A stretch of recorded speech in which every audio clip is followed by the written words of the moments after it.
أعوذ بالله من الشيطان الرجيم. بسم الله الرحمن الرحيم. ولقد آتيناك سبعا من المثاني والقرآن العظيم لا تمدن عينيك إلى ما متعنا به أزواجا منهم ولا تحزن عليهم واخفض جناحك للمؤمنين وقل إني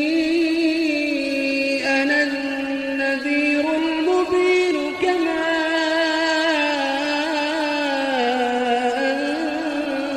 أنزلنا على المقتسمين الذين جعلوا القرآن عضين فوربك لنسألنهم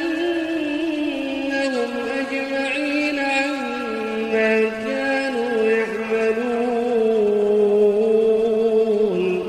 فاصدع بما تؤمر وأعرض عن المشركين إنا كفيناك المستهزئين الذين يجعلون مع الله إلها آخر فسوف يعلمون ولقد نعلم أنك يضيق صدرك بما يقولون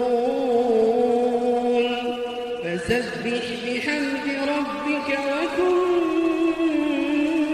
من الساجدين واعبد ربك حتى يأتيك اليقين.